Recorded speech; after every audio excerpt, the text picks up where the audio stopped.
ఇందిరాసాగర్ రుద్రంకోట దగ్గర దాని amount sanction amount 1,824 కోట్ల రూపాయలు, 2 లక్షల ఎకరాలు.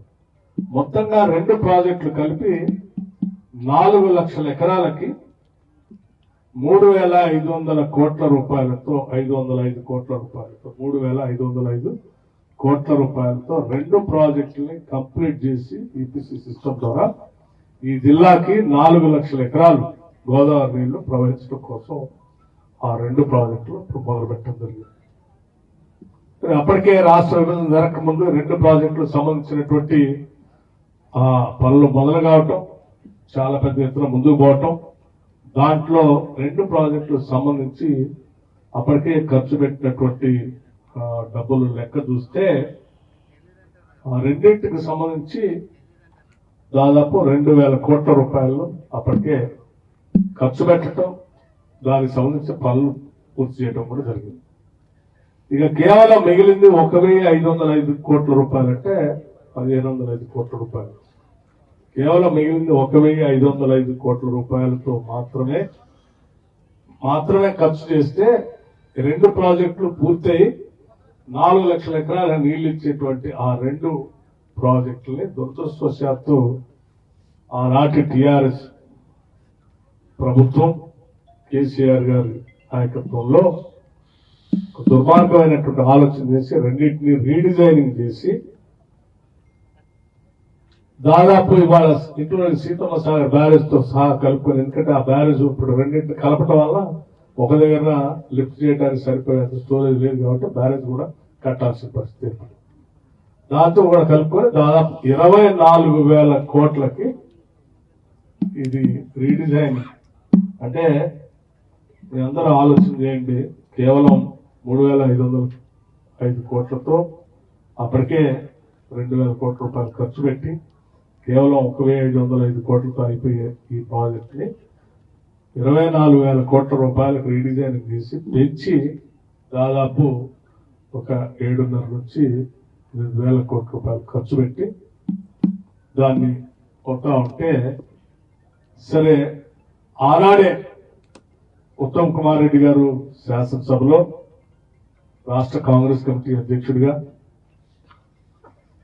నేను క్యాంపెయిన్ కమిటీ చైర్మన్ గా శాసనసభలో బయట ఈ గోదావరి నది పైన జరుగుతున్నటువంటి దోపిడీ చాలా స్పష్టంగా సభలో బయట కూడా వివరాలతో సహా వివరించి ఇది సరైనది కాదు, 2 వాటిని కంప్లీట్ చేసిన తర్వాత ఇంకేదైనా రిజ్యూట్ చేసుకోవచ్చు స్పష్టంగా చెప్పినప్పుడు కూడా పెడచేవరు పెట్టి అట్లా ముందుకు పోయాం. సరే 10 ఏళ్లు అక్కడున్న రుద్రం కోటని ఇందిరాసాగర్ అబాండన్ చేసి అంటే పూర్తిగా వదిలేసి ఈ ఒక్కదానిపైన దృష్టి సారించి నీళ్ళు తీసుకుంటూ చివరికి అక్కడ వరకు రుద్రం కోట నుంచి వచ్చేటువంటి పరిసర ప్రాంతాలకు అందించాల్సిన నీళ్లను కూడా కొన్ని 100 కిలోమీటర్లు ఇక్కడ నుంచి లిఫ్ట్ చేసి పంపించాల్సిన పరిస్థితి తీసుకొచ్చాం.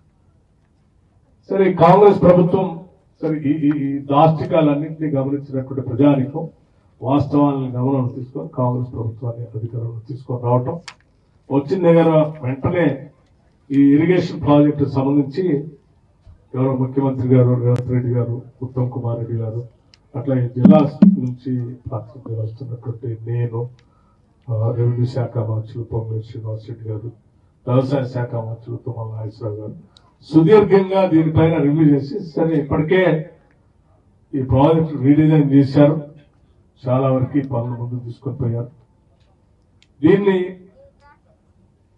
అనేక తప్పులు జరిగినప్పటికి కూడా దీన్ని జాగ్రత్తగా కొనసాగిస్తూ ముందుకు తీసుకొని పోయి ఇప్పటికీ చాలా డబ్బులు ఖర్చు పెట్టారు కాబట్టి ఆపటం కూడా కరెక్ట్ కాదు, ముందుకు తీసుకొని పోయి దీన్ని కొనసాగించి కంప్లీట్ చేయాలనేటువంటి ఆలోచనతో ఈరోజు వారు నిర్ణయం తీసుకొని కార్యక్రమాన్ని ముందుకు తీసుకొని పోతాం. ఆ తీసుకొని పోయే క్రమంలోనే ఎంత ఖర్చు పెట్టినా ఎక్కడ మధ్యలో సరే డిస్ట్రిబ్యూటర్ కెనాల్స్ లేకపోవటం, రిజర్వాయర్ కెపాసిటీ కూడా నీళ్లు నింపుకొని కెపాసిటీ పెంచుకోవడానికి అవకాశం లేకపోవటం, వాటన్నింటిని కూడా సరిదిద్ది మళ్ళీ మధ్యలో దీన్ని జాగ్రత్తగా ఎన్ఎస్పీ కెనాల్లో లింక్ చేసేటట్టుగా రాజీవ్ కెనాల్ ని యాడ్ చేయటం, వైరా రిజర్వాయర్ నింపే కార్యక్రమం చేసుకోవటం, అట్లాగే పాలేరు రిజర్వాయర్ కూడా లింక్ కెనాల్ ద్వారా టన్నెల్ ద్వారా అక్కడ నుంచి తీసుకుపోయే కార్యక్రమం చేయటం, సత్తపల్లి వరకు నీళ్లు తీసిపోయే కార్యక్రమాన్ని త్వరితగతిన రివ్యూ చేస్తూ నిధులు ఇబ్బంది లేకుండా కంప్లీట్ చేసి జిల్లాకు నీళ్లు అందించాలనేటువంటి కార్యక్రమంలో భాగంగానే ఈరోజు ఇరిగేషన్ శాఖ మంత్రులు రివ్యూ చేసుకుంటూ నిత్యం ప్రాజెక్టులు చేస్తా ఉన్నారు. అందులో భాగంగానే ఈరోజు ఇక్కడికి కూడా వచ్చి తీసుకొని రావాలనేటువంటి ఆలోచనతో ఇక్కడ ఈ కార్యక్రమాన్ని ఏర్పాటు చేయడం జరిగింది. అందులో భాగంగానే ఇక్కడికి వచ్చాం. తప్పనిసరిగా రాష్ట్ర ప్రభుత్వం తరఫు నుంచి, జిల్లా నుంచి ప్రాతినిధ్యం వస్తున్నటువంటి మేము కానీ, రాష్ట్ర ప్రభుత్వం నుంచి కానీ పూర్తి స్థాయిలో పెద్ద ఎత్తున ఈ ప్రాజెక్ట్ ని మిగిలి ఉన్నటువంటి పనులన్నింటినీ కూడా త్వరితగతిన కంప్లీట్ చేసి సాధ్యమైనంత వరకు గోదావరి జలాల్ని వినియోగంలో తీసుకొని వచ్చి అనాదిగా ఎదురు చూస్తున్నటువంటి పంట పొలాల సమస్య రైతుల ఆశలు నెరవేర్చడం కోసం మా ప్రయత్నం అంతా స్పీడ్ గా చేయాలన్నటువంటి లక్ష్యంతోనే ఈరోజు ఈ కార్యక్రమం చేపట్టామని చెప్పి మీ అందరికీ సవినయంగా మనవి చేస్తూ మిగతా అంశాలన్నీ దాన్ని ఆ క్యాలెండర్ పెట్టుకొని మంత్లీ వైజ్ రివ్యూ చేస్తా ఉన్నారు. అండ్ మీ అందరికి కూడా జిల్లా ప్రజలందరికీ కూడా చెప్పదలుచుకుంది ఏంటంటే ఇది ప్రభుత్వం ప్రజాప్రభుత్వం, ప్రజల ప్రభుత్వం. ఈ ప్రభుత్వం ద్వారా ఏ ఒక్క పైసా కూడా దుర్వినియోగం కాకుండా జరిగిన పనిని కంటిన్యూ చేస్తూ తొందరగా దీన్ని ప్రయారిటైజ్ చేసుకొని ప్రాజెక్ట్ కంప్లీట్ చేసి as early as possible we try to complete this project. This is what we want to do. ఇది రాష్ట్ర ప్రజలకి, జిల్లా ప్రజలకు కూడా. ఎందుకంటే గోదావరి నదిలో చివరిలో ఉన్నటువంటి ప్రాజెక్ట్ ఇక్కడ నుంచి ఎంత ఎక్కువ మొత్తంలో ఈ జిల్లా నుంచి డ్రా చేస్తే అంత మంచిదనేటువంటి ఆలోచనతో ముందుకు పోతాం.